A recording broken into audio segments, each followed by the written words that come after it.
I'm giving it a round of applause because I felt like that was a great game, but not just that. I felt like both sides deserve a bit of credit because, these two sides have been playing right throughout October to November, and how gutsy both sides are and the effort they do bring, it's just incredible. And I feel like that has to be acknowledged a bit more. But what a game. Australia too good for Tonga, winning 20 points to 14 at Commbank Stadium. So they've won the final basically. So yeah, Australia obviously way too good during this Pacific Championship tournament. But as always, please be sure to like, comment, and subscribe to the channel. A few subs away from 4,900 subscribers. So if I can get there by tonight or even tomorrow, that'd be greatly appreciated. It means I'm only an odd 100 subs away from my goal of 5K. So that's the current goal for the channel before the new year starts, 5K subscribers. But as I said, a couple of subs away from 4,900. So yeah, do subscribe if you haven't already. But what a game though. Australia too good for Tonga. Where do I start? But I just think there's so many starting points you can go from. But I start like this. I think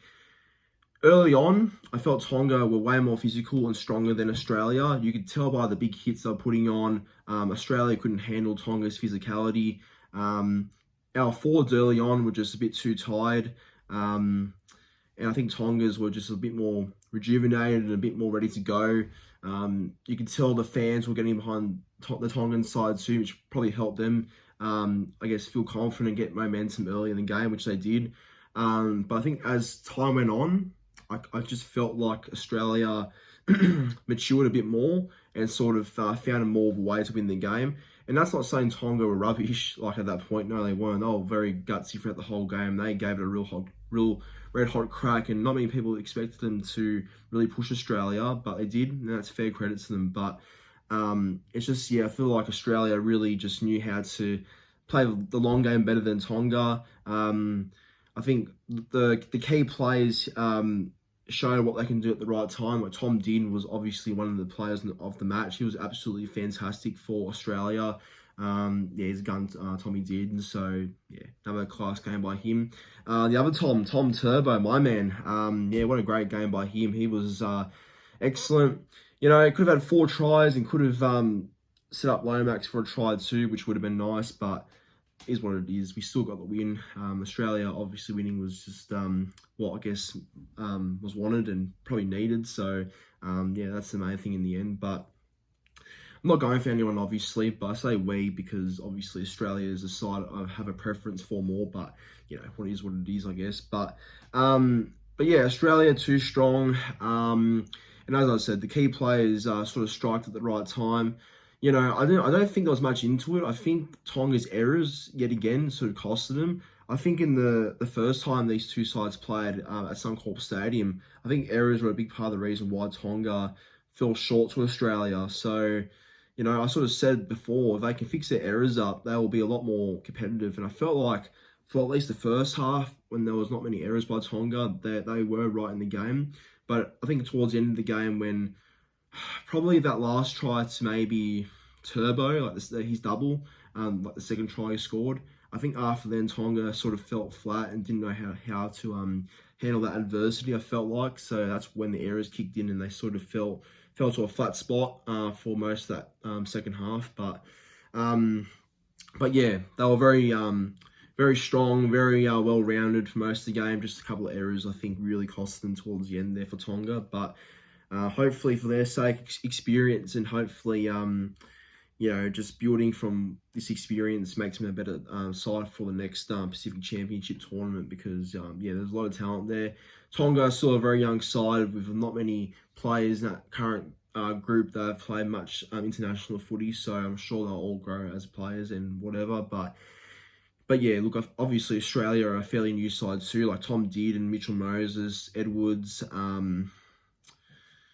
Harry Grant to an extent too. Like, these guys are not very familiar with the Australian jersey so much, but they've all come in and done a great job. And Lomax, Coates, Turbo's played only minimal games for Australia, so it's obviously a very new combination compared to the last couple of years. But I think they've developed really well. They're like, the attack and defense of Australia was just top notch, and you expect that when you got quality players in that side like they do. So.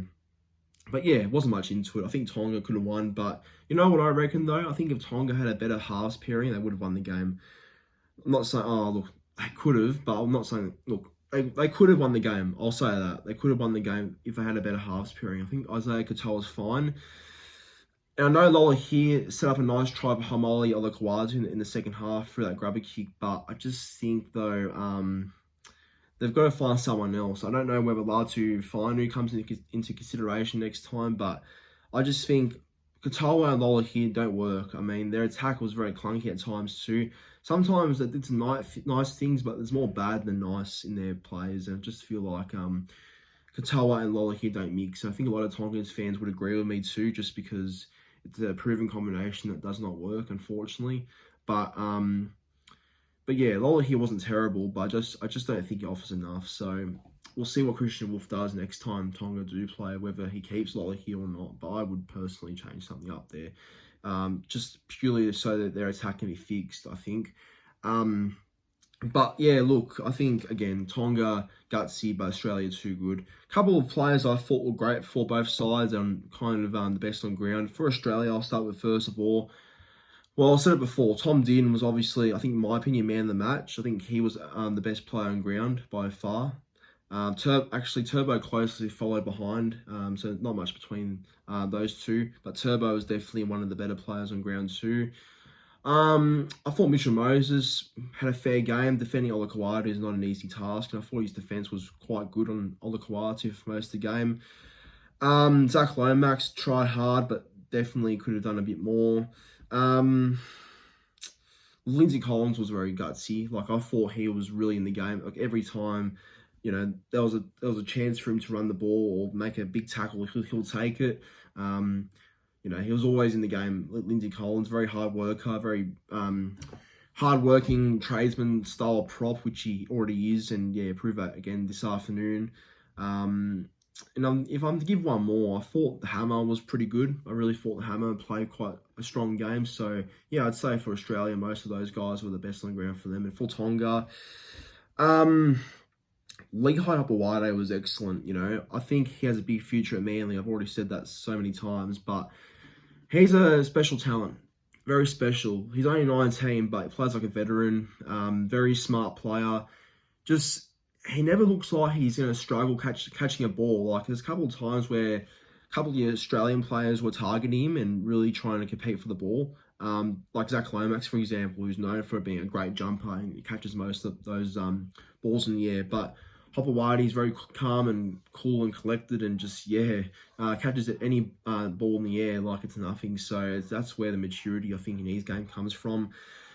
And yeah, as I said before, he plays like a Will Hopewade, plays like his older brother Will, just very safe, very very well-rounded as a player. So I just think, yeah, that's where the special talent is with Hopper, and yeah, Manly got to keep him long term. I thought for Tonga, Sonny Luke was okay at a dummy half, bringing some energy. I thought Isaiah Katoa was good. I think he really steered the game though. I just think Tuilola here could do a lot more. I thought Kola went okay with Sully out. I think that change was pretty good, in my opinion. I think Kola mostly handled Turbo quite well. The only times that Turbo scored was when Australia made a line break and Turbo roaming, as he always does when he's playing in the centres or in the outside back somewhere. Yeah, that's how he scored most of his tries. That's not Cola's fault or any defence issues on Cola's, and that's just more Turbo finding space when there's a break by Australia. Yeah, look, Fanua Blake, Olakawatu, yeah, I think most of those guys were very strong and very gutsy. So, but yeah, look, then again, it was a good game. Both sides deserve points if there was any to be given by both sides. But Australia just had a bit more class in the end there. But what did you make of the game? Let me know in the comments down below. But as always, like, comment, and subscribe to the channel. And have a good rest of your day.